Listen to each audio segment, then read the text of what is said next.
Hello viewers, আসসালামু আলাইকুম।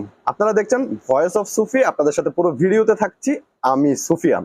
বর্তমান সময়ে এসে আমাদের স্মার্টফোনের সিকিউরিটি কিন্তু অনেক উন্নত হয়েছে। অর্থাৎ আমরা চাইলে আমাদের ফোনে ফিঙ্গারপ্রিন্ট ইউজ করতে পারি, ফেস আইডি ইউজ করতে পারি, আমরা পাসওয়ার্ড ইউজ করতে পারি, প্যাটার্ন ইউজ করতে পারি, আরো বিভিন্ন রকমের থার্ড পার্টি লক তো রয়েছেই। এত এত ফিচারের ভিড়ে আপনার ফোন তো সিকিউর হলো, কিন্তু আপনার সিকিউরিটি কতটুকু বুঝেননি ব্যাপারটা, রাইট? একটু ক্লিয়ার করে বলছি। ধরুন আপনি কোনো একটা দুর্ঘটনায় পতিত হলেন, এখন আপনাকে ছাড়া তো আপনার ফোনটা কোনোভাবেই আনলক করা যাবে না, তাই না? আপনার ফোনটা যদি আনলক করা না যায় তাহলে আপনাকে মেডিকেল অবধি পৌঁছাবে কিভাবে? মেডিকেল অবধি ধরে নিলাম পৌঁছে দিল, আপনার পরিবারের সদস্যকে জানাবে কিভাবে? আপনার পরিচয় শনাক্ত করার জন্য হলেও তো আপনার ফোনটা আনলক করা দরকার, তাই না? কিন্তু আমরা একেবারে আমাদের ফোনটাকে ইনসিকিউর করে আনলক অবস্থায় রেখে দিতে পারি না। আবার আমাদের পরিবারকে জানানোর ব্যবস্থাটাও কিন্তু আমাদের করা উচিত। তো দুটো একসাথে কিভাবে করা যায় সেটাই আজকের ভিডিওতে আমি আলোচনা করতে যাচ্ছি। আলোচনা শুরু করার আগে একটা কথাই বলি, এই যে এই পাশে দেখতে পাচ্ছেন সাবস্ক্রাইবার যে বাটনটা আর কি লাল হয়ে আছে, ওটার উপর একটা চাপ দিয়ে দিবেন। কেমন হয়ে যায়, কোন কালার হয়ে যায় সেটা দেখার জন্য হলো একবার চাপ দিয়ে দিবেন, এই আর কি। নিয়ে নিয়ে বলছি সাবস্ক্রাইবটা করে দেবেন, দ্যাটস ইট। তো আলোচনায় ফিরে, রাইট? এই যে আমাদের ফোনটা দেখুন, আমার ফোনটা দেখুন এখন লক অবস্থায় রয়েছে। এই যে লক অবস্থায় রয়েছে। হুম এখন আমি যদি একটু এদিকে সোয়াইপ করি তাহলে এরকম একটা ডায়াল প্যাড কিন্তু চলে আসে। এখানে নিচে দেখুন লেখা রয়েছে ইমার্জেন্সি কল। আমি যদি এই ইমার্জেন্সি কলের উপর একটা ক্লিক করি, এই যে আমি ইমার্জেন্সি কলের উপর ক্লিক করলাম, এরকম একটা ডায়াল প্যাড কিন্তু চলে আসে। তো এই ডায়াল প্যাডে আপনি হচ্ছে সর্বোচ্চ 3 ডিজিটের যে জরুরি সেবার যে নাম্বারগুলো রয়েছে, যেমন 999 123, তারপর আদার্স যে জরুরি সেবার নাম্বারগুলো রয়েছে, এগুলোই কিন্তু আপনি এই ডায়াল প্যাড থেকে কল দিতে পারবেন। আপনার কোনো পরিবারের সদস্যকে কিন্তু আপনি কল দিতে পারবেন না। তো অনেকের ফোনে কিন্তু এই ইমার্জেন্সি কল সেটিংসটাতে যাওয়ার পরে এখানে একটা মানে নাম্বার সেট করার একটা অপশন আসে। আবার অনেকের ফোনে এই অপশনটা আসে না, যেমন আমার ফোনে কিন্তু সেই অপশনটা আসে না। তো যাদের ফোনে এখানে নাম্বার ইমার্জেন্সি নাম্বার সেট করার অপশন আসে, তারা কিন্তু চাইলে এখান থেকে একটা জরুরি নাম্বার সেট করে রাখতে পারে। এখন যাদের ফোনে আসে না তারা কি করবে? যেমন আমার ফোনে তো আসতেছে না, আমি কি করব? আমার মতো যারা অন্যান্যরা রয়েছেন তাদের জন্যই কিন্তু আমি একটা সেটিংস এখন দেখিয়ে দিব, যে সেটিংসটার মাধ্যমে কিন্তু আপনি চাইলে একটা জরুরি নাম্বার আপনি সেট করে রাখতে পারবেন। তো পুরো ব্যাপারটা আমি আমার মোবাইল স্ক্রিনে আপনাকে দেখাচ্ছি। শুরুতে আপনি কি করবেন, আপনার ফোনের যে সেটিংস রয়েছে সেটিংসে চলে যাবেন।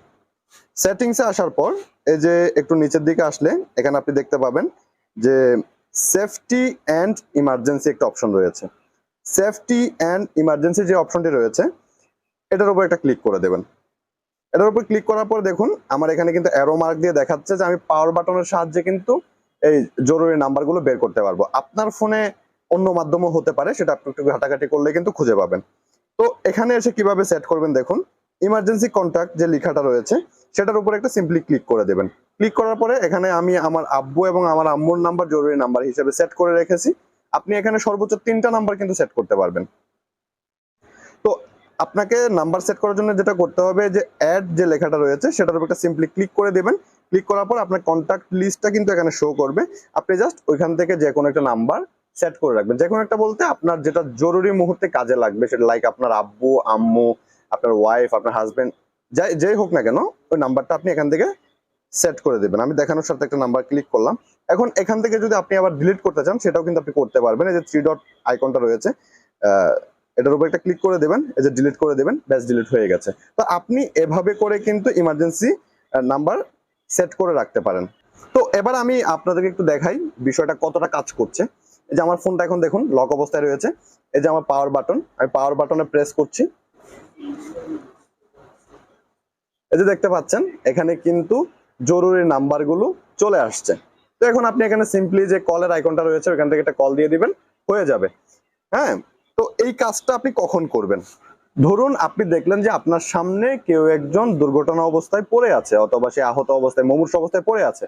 আপনি তার ফোনটা হাতে নিন, হাতে নিয়ে পাওয়ার বাটনটা প্রেস করে বারবার প্রেস করে দেখুন তার কন্ট্যাক্ট নাম্বারটা বেরিয়ে আসে কিনা।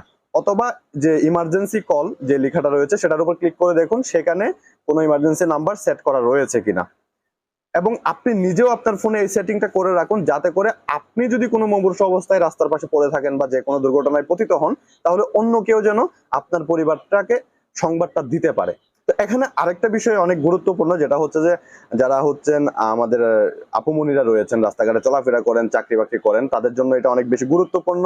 ধরুন যে আপনি এভাবে একটা জরুরি নাম্বার সেট করে রাখলেন, এখন আপনি রাস্তাঘাটে চলার পথে কি না কি হতে পারে না পারে, অনেক কিছুই তো হতে পারে, তাই না? আমি চাই আল্লাহ না করুক, এরকম কারো ক্ষেত্রে না হোক, তবু যদি হয়ে যায়, জাস্ট আপনি এই যে ফোনটাকে নিয়ে, আপনি তো সামনাসামনি এভাবে ফোন টেপাইতে পারবেন না, কাউকে কল দিতে পারবেন না, আপনি এভাবে করে ফোনটা হাতটা পেছনে নিয়ে গিয়ে জাস্ট প্রেস করলেন, আপনি তো আন্দাজ করে বলতে পারবেন যে এই জায়গাটায় ক্লিক করলে কলটা যাবে, রাইট? তো এইভাবে করে কিন্তু আপনার পরিবার বা আপনার প্রিয়জনের কাছে সংবাদটুকু পৌঁছে দিতে পারবেন। আমার মনে হয় আজকের ভিডিওটার যে টপিকটা, এটা সম্পর্কে অনেকেই আগে থেকে জানেন, কিন্তু আমি জানতাম না। বিশ্বাস করুন, এই ফিচারটা সম্পর্কে আমার কোনো ধারণা ছিল না। যেহেতু আমার ধারণা ছিল না, তাই আমি ধরে নিচ্ছি আমার ভিউয়ার্সদের মতো অন্তত 2-3 জন তো রয়েছে যারা এই ফিচারটি সম্পর্কে জানে না।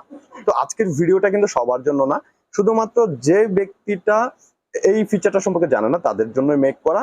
যদি আমার এই ভিডিওটা দেখে অন্তত 1 জন বা 2 জন অন্তত এই ফিচারটা সম্পর্কে শিখে উপকৃত হয়, তাহলেই আমার ভিডিওটার সার্থকতা। তো আজকের ভিডিও ছিল এই পর্যন্ত, দেখা হচ্ছে পরবর্তী ভিডিওতে। ততক্ষণ পর্যন্ত সবাই ভালো থাকুন, ভালো রাখুন আশেপাশের মানুষজন সহ সকল জীবজগৎকে ভালোবাসুন। ধন্যবাদ সবাইকে।